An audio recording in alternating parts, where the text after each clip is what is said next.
So hello guys, आज हम पढ़ेंगे ऑर्थो सेंटर के बारे में।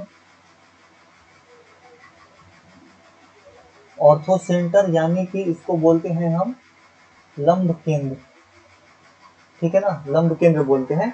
तो ऑर्थो सेंटर होता क्या है पहले ये समझ लेते हैं। जैसे कि मान लेते हैं हमारे पास ये एक ट्रायंगल है, ठीक है। हमारे पास ये एक ट्रायंगल है एबीसी करके, ए बी एंड सी, ठीक है। तो इसकी इनके एल्टीट्यूड्स जो होंगे ना, इनके एल्टीट्यूड्स जहाँ पे इंटरसेक्ट करेंगे वहां पे इस ट्रायंगल का ऑर्थो सेंटर लाई करेगा। यानी कि अगर इस चीज को हम वो माने इंटरसेक्शन पॉइंट को, तो वो होगा इसका ऑर्थो सेंटर, ठीक है। जहाँ पे इन तीनों के परपेंडिकुलर यानी कि एल्टीट्यूड्स एक दूसरे को इंटरसेक्ट करेंगे उसको बोलेंगे क्या, ऑर्थो सेंटर। तो पहला ही पॉइंट यहाँ पे हमने देखा कि ऑर्थो सेंटर जो होता है, ortho centre is a point, ortho centre is intersection point, ठीक है। Intersection point of altitudes of a triangle, altitudes of a triangle, ठीक है। दूसरा पॉइंट देखें तो ऑर्थो सेंटर जो होता है, ऑर्थो सेंटर में लाई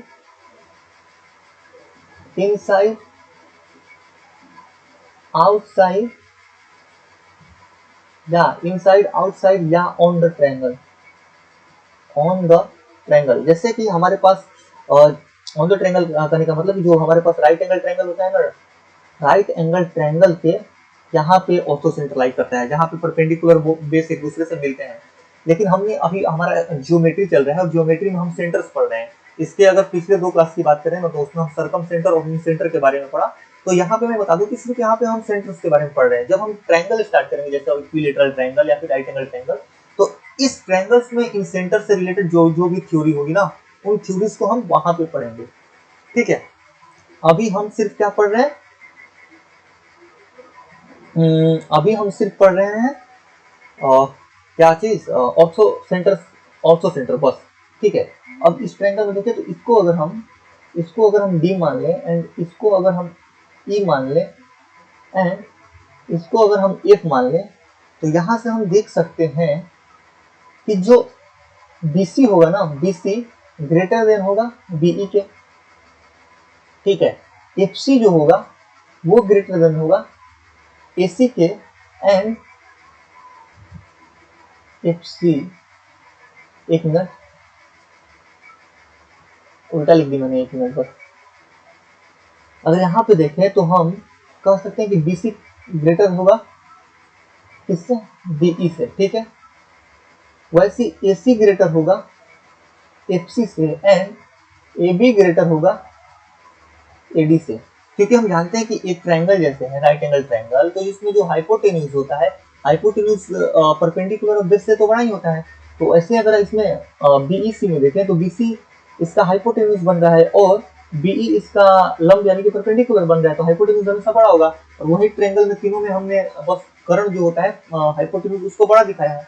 तो जब हम इन तीनों को ऐड करेंगे, जब हम तीनों को ऐड करेंगे ना, तो क्या आएगा हमारे पास, BC plus AC plus AB is greater than BE plus FC plus AD। यानी कि तीनों एल्टीट्यूड के सम से, तीनों एल्टीट्यूड्स के सम से जो जैसे ट्रायंगल, एक ट्रायंगल मान लें तो उसके जो एल्टीट्यूड्स होंगे ना तीनों, तो उन तीनों के सम से ट्रायंगल, उस ट्रायंगल के साइड का जो सम होगा वो हमेशा बड़ा होगा। या फिर इसको हम ऐसे भी कर सकते हैं कि BC plus AC plus AB और बटे में इधर ला दिए इसको BE plus FC plus AD, ये ग्रेटर होता है 1 से। ये दोनों पॉइंट हमारे लिए बहुत इंपॉर्टेंट हैं। और एक चीज हम पहले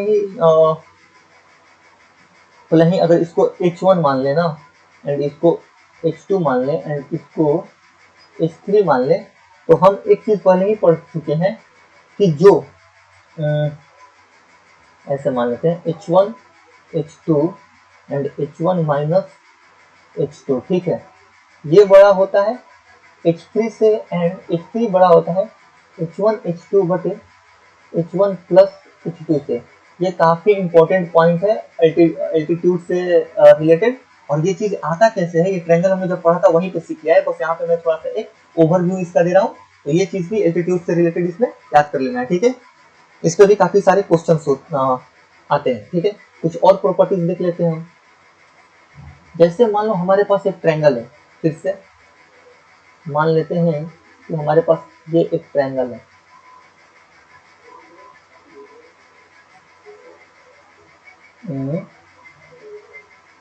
ये क्या है, एक ट्रायंगल है,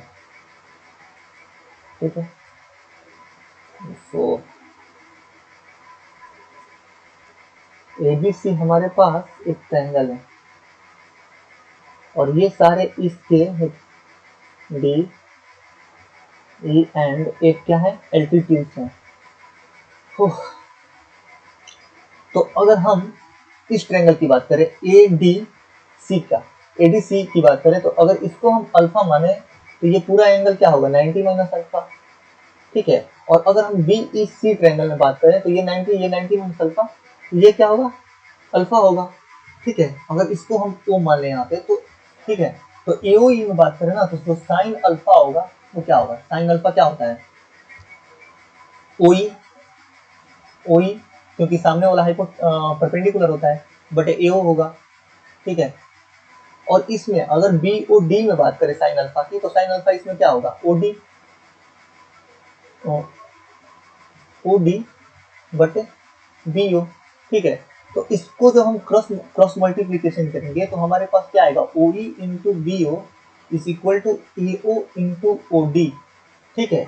और यही बराबर होता है किसके, OF इंटू OC के, ठीक है। कहने का मतलब ये है कि अगर हमारे पास ये एक ट्रायंगल दे दिया, ठीक है ना, और ये सारे इसके एल्टीट्यूड्स हैं, इसको O मान लेते हैं, ABC, इसको D मान लेते हैं, इसको E मान लेते हैं एंड इसको F मान लेते हैं, और ठीक है, और इसको 6 मान लेते हैं, इसको 2 मान लेते हैं एंड इसको 4 मान लेते हैं। क्या माने यहाँ, AO बराबर 6 माने हैं, OD बराबर 2 माने हैं, BO बराबर 4 माने हैं, एंड फाइंड करने को बोल दिया कि OE बराबर क्या होगा। तो अभी हम खड़े कि जो AO इंटू OD का प्रोडक्ट होगा वो किसके प्रोडक्ट के बराबर होगा, BO इंटू OE के। तो AO इंटू OD 6 इंटू 2 बराबर होगा BO 4 इंटू OE। अगर 4 से काटे तो OE यहाँ से हमारे पास 3 आ जाएगा, ठीक है। तो हमेशा इनका जो इनका ऑर्थो सेंटर से जो इनका प्रोडक्ट होगा ना वो हमेशा बराबर होगा, ठीक है। कुछ और थ्योरी, अच्छा क्वेश्चन है, कुछ और थ्योरीज हम देख ले रहे हैं यहाँ पे। एक मिनट। जैसे मान लो कि हमारे पास फिर से एक ट्रायंगल,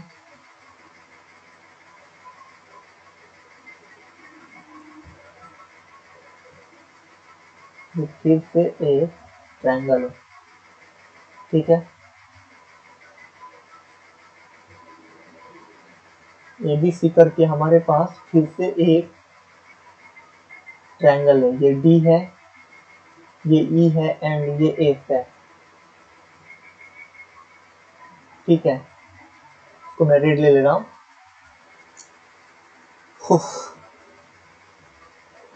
तो सिर्फ इस ट्रायंगल में देखें, किसमें,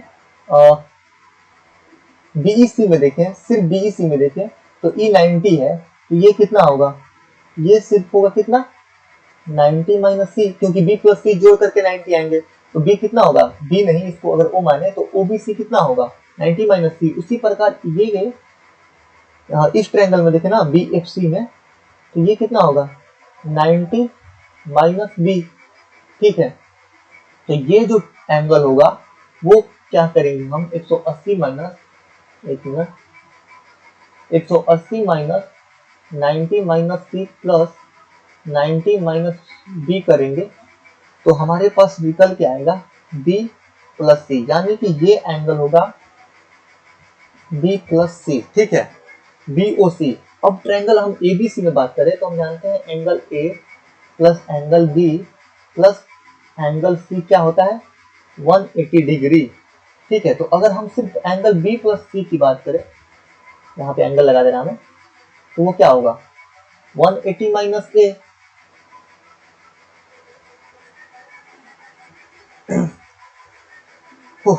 ये क्या होगा 180 माइनस ए।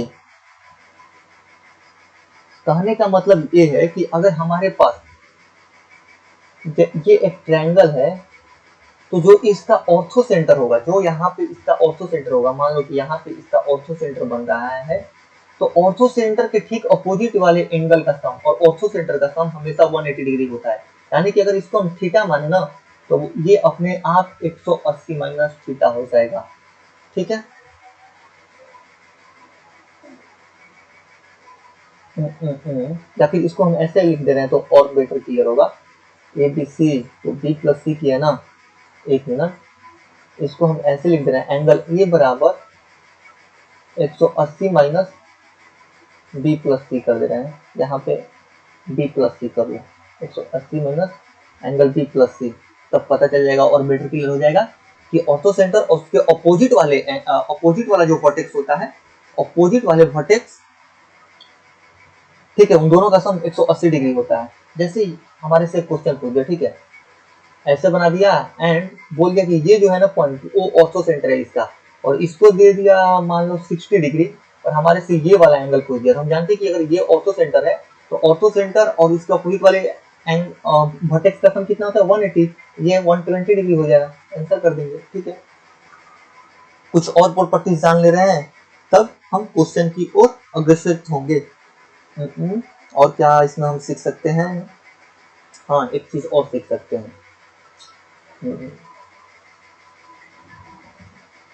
यहाँ पे अगर हम इसको ए माने, ठीक है, तो इसको बी माने साइड एंड इसको सी माने, तो ट्रायंगल का एरिया क्या होगा, ट्रायंगल का एरिया ए एच वन बराबर बी एच टू बराबर सी एच थ्री। तो जो इसको अगर हम के बराबर मान लेना, के बराबर मान ले, तो जो H1, H2 एंड H3 का रेशियो आएगा वो हमेशा होता है 1/A, 1/B एंड 1/C। कहने का मतलब ये है कि एक ट्रायंगल में उसके एल्टीट्यूड्स, ठीक है, उसके एल्टीट्यूड्स का जो रेशियो होता है वो उसके करस्पॉन्डिंग साइड के इनवर्सली प्रोपोर्शनल होता है। ठीक है, ये चीज हम सीख लिए। आगे चलते हैं, और कुछ छूटेगा तो वहां पे कुछ याद आएगा तो सीख लेंगे। क्वेश्चन कर लेते हैं। ऑर्थो सेंटर से रिलेटेड जितनी प्रॉपर्टीज हैं इक्विलैटरल ट्रायंगल या फिर क्या चीज बोलते हैं उसको, राइट एंगल ट्रायंगल में, वहां पे हम जब राइट एंगल ट्रायंगल स्टार्ट करेंगे तो सब कुछ वहां से और अच्छे से सीखेंगे। अभी सिर्फ हम ऑर्थो सेंटर के बारे में सीख रहे हैं। ठीक है, हमारे पास बोल रहे हैं पहला क्वेश्चन क्या है, in a triangle ABC O is orthocentre. Okay, in a triangle ABC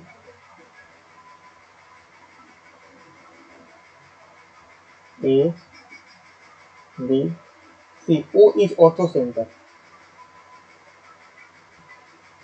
वो क्या है, ऑर्थो सेंटर है। BOC 63 डिग्री दिया है, ठीक है ना।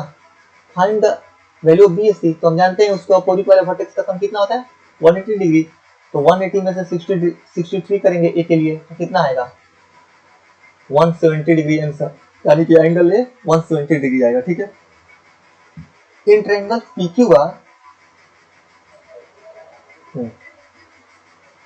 इन ट्रायंगल, एक मिनट बाद, PQR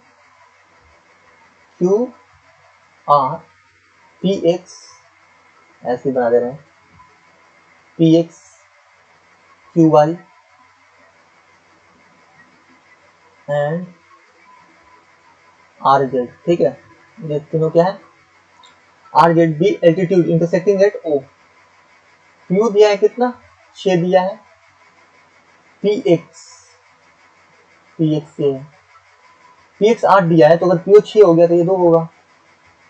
QO दिया है 4, QO यानी कि ये दिया है 4, और हमारे से पूछ रहा है QY यानी कि पूरा, तो हम जानते हैं 6 इंटू 2 का मल्टीप्लीकेशन किसके बराबर होगा 4 इंटू OY के, तो यहाँ से वो OY हमारे पास 3 आएगा, और हमारे पास जब पूछ रहा है QO तो 4 + 3 बराबर 7 आंसर हो जाएगा। इजी क्वेश्चन है, और ऐसे क्वेश्चन कभी कभी प्री में, कभी कभी क्या अमूमन आपको जब आप मोक लगाइएगा ये ऐसे क्वेश्चन देखने को मिल जाते हैं। ठीक है,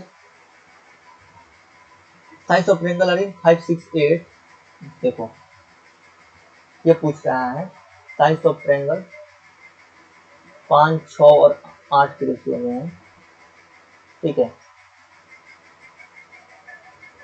5K, 6K and 8K, and in radius of triangle is 4 cm, find altitudes of the largest side। अब इसमें लार्जेस्ट साइड क्या होगा, ऑब्वियसली बात है कि 8K वाला लार्जेस्ट साइड होगा, तो इस पे जो एल्टीट्यूड्स होगा ना, इस ये पूछ रहा है कि ये कितना होगा इसका लेंथ। अगर इसको हम A मान लें और इसको D मान लें तो AD का लेंथ बेसिकली हमसे पूछा है। तो हम जानते हैं कि ट्रायंगल का एरिया क्या होता है, 1/2 AD परपेंडिकुलर हाइट और बेस जो कि 8K दिया है हमारे पास। ठीक है, अब एक चीज यहाँ पे हम पिछले क्लास में बहुत अच्छे से पढ़े हैं कि R बराबर क्या होता है, डेल बाई एस। तो डेल बराबर क्या होगा, R इंटू एस होगा ना। यही चीज तो हमने पिछले क्लास में पढ़ा है इन रेडियस से रिलेटेड। ठीक है, तो यहाँ पे अगर हम R इंटू एस करेंगे, ठीक है, तो R कितना है 4, एंड सेमी पेरीमीटर यहाँ पे S दिखाता है, तो इसका सेमी पेरीमीटर कितना हो जाएगा 8, 6, 14, 5, 19 के 19 के, ये तो पेरीमीटर हुआ, और सेमी पेरीमीटर उसका आधा होता है, तो इसको 2 से डिवाइड करेंगे तो ये 2 से 2 बार में जाएगा।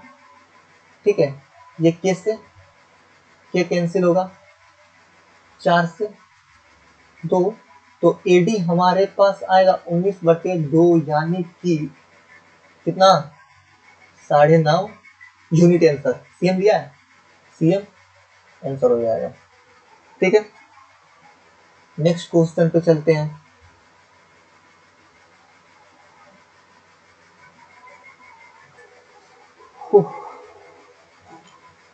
O and C are the orthocenter and circumcenter of a triangle। एक मिनट, हमारे पास एक ट्रायंगल है,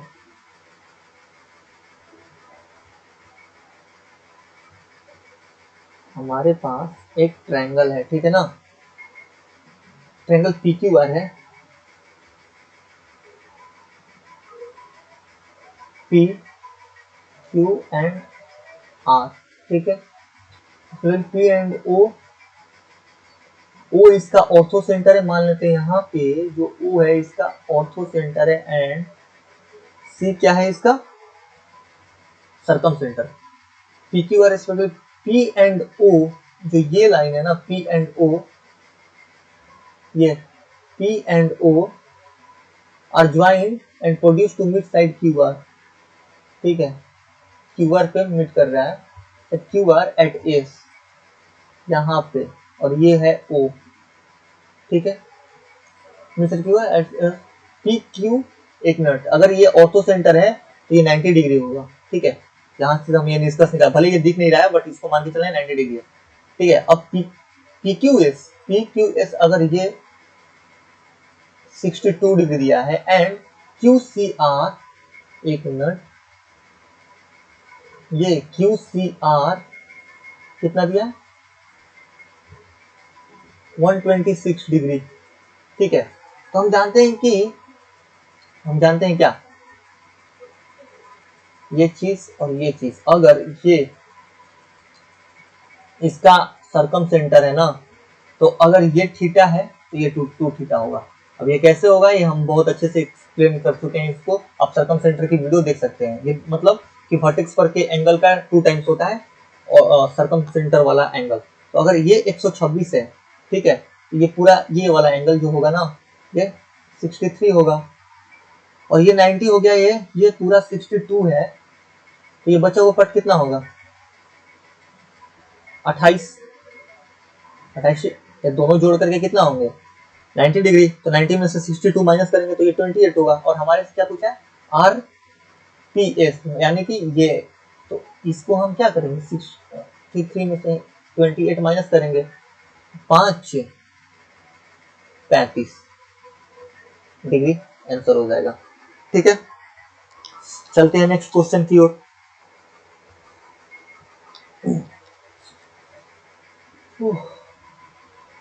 नेक्स्ट क्वेश्चन की ओर चलते हैं। मान लो हमारे पास एक ट्रायंगल फिर से है, P Q R, P Q R एक ट्रायंगल है, आई इन सेंटर है, ओ ऑर्थो सेंटर है and C is circumcentre. ठीक है, एक मिनट, ओ ऑर्थो सेंटर है इसका, ये मान लो ओ है, इसको मान लेते हैं हम ऑर्थो सेंटर। ठीक है, सी इसका सरकम सेंटर है, कोई ना, ये जो है ना सी इसका सरकम सेंटर है। ठीक है, अब एक चीज हम जानते हैं कि यहाँ पे क्या दिया है, अगर ये थीटा होगा तो ये टू थीट, यहाँ पे ओ है एंड ये सी है, ओ यहाँ पे ऑर्थो सेंटर को दिखा रहा है, ठीक है, एंड सी यहाँ पे सरकम सेंटर को दिखा रहा है। ठीक है, तो ओ कितना होगा, हम अभी तो पढ़े हैं ना इसको, ये वाला एंगल कितना होगा 180 माइनस थीटा, और ये वाला एंगल 2 टाइम्स होता है सरकम सेंटर वाला, तो ये 2 थीटा हो जाएगा। पी क्यू आर नाम दिया है इसका, पी क्यू आर। अब बोल रहे हैं क्यू ओ आर जो है twice of Q O R, यानी कि 2 into 180 minus theta, 2 into 180 minus theta, ये इक्वल है कितने के 5 times of Q C R, 5 times of Q C R यानी कि 2 थीटा के। ठीक है, बस इसको सॉल्व करना है, यहाँ से थीटा निकलेगा और थीटा जब निकल जाएगा तो उससे इन सेंटर निकाल सकते हैं।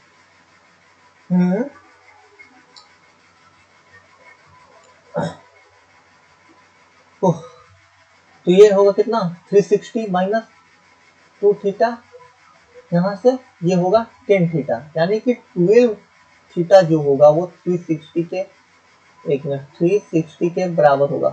तो थीटा ये 360 है, 360 डिग्री के बराबर होगा, थीटा किसके बराबर होगा 30 डिग्री के।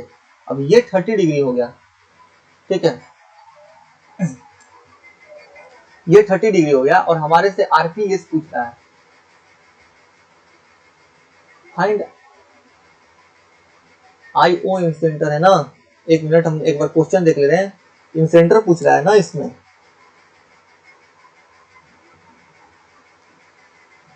हाँ, इसको क्यू आई आर कर दो and R P S, R P S कहाँ है इसमें,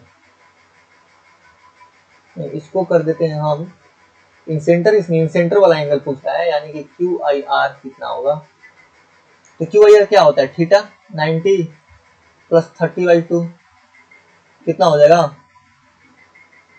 105 डिग्री आंसर हो जाएगा। ठीक है, उससे पहले ये क्लास खत्म हो, एक चीज और हम यहाँ पे लिख दे रहे हैं, किसी भी ट्रायंगल, नोट करके यहाँ पे बहुत इंपॉर्टेंट पॉइंट है, नोट कि in any triangle, in any triangle ortho centre, ये एकदम से याद आया अभी, सेंट्रोइड एंड सरकम सेंटर, सरकम सेंटर इन क्या लिखें इसको, in same line, on same line या इन सेम लाइन होगा, इन सेम लाइन लिखते हैं। ठीक है, किसी भी ट्रायंगल में जो ऑर्थो सेंटर सेंट्रोइड होता है ना, ऑर्थो सेंटर सेंट्रोइड और सरकम सेंटर वो हमेशा एक ही लाइन में होता है।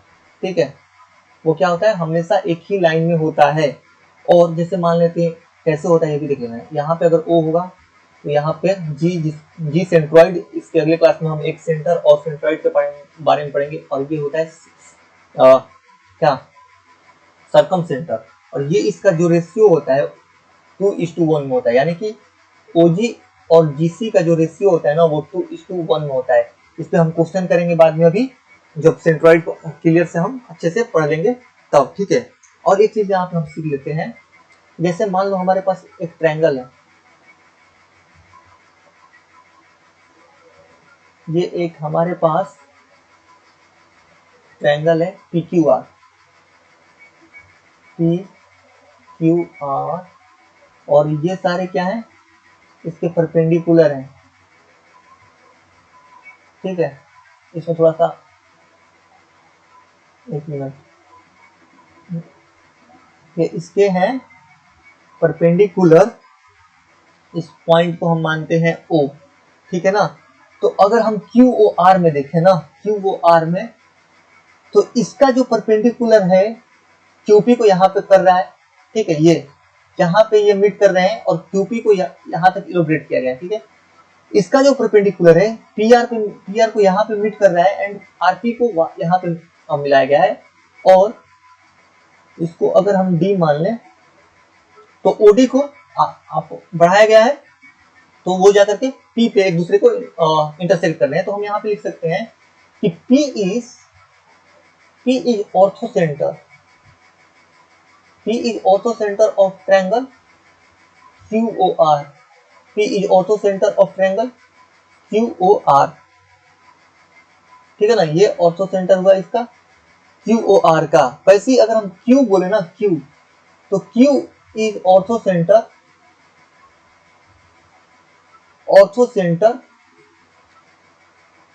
ऑफ ट्रायंगल, क्या होगा, POR, of triangle POR, P हो गया, Q हो गया, and R is orthocentre, R is orthocentre of triangle POQ। देखो, जैसे ये हमारे पास एक ट्रायंगल है PQ या PQR, तो PQR का तो ऑर्थोसेंटर O हम अभी से पढ़ते ही आ रहे हैं, लेकिन अगर हम ऐसे ट्रायंगल बना करके पूछ दे कि QOR का ऑर्थोसेंटर क्या होगा, तो उसके अपोजिट वर्टेक्स वाला यानी कि P, वैसे ही अगर POR में O का पूछ दिया तो उसके अपोजिट वाला Q, क्योंकि हम देख सकते हैं कि इसका परपेंडिकुलर यहाँ पे और इसका यहाँ पे एक दूसरे को इंटरसेक्ट कर रहा है, और जा करके तीनों एक दूसरे को आपस में मिल जा रहे हैं।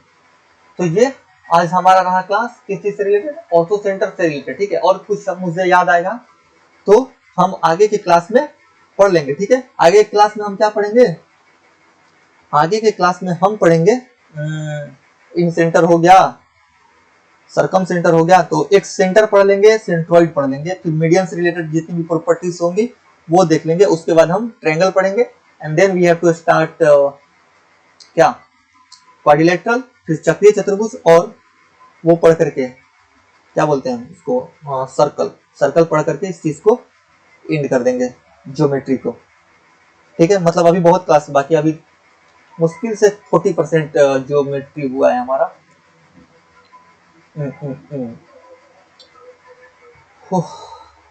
चलो ठीक है, कुछ छूटेगा तो हम अगली क्लास में उस चीज को मेकअप कर लेंगे, लेकिन छोड़ेंगे कुछ भी नहीं।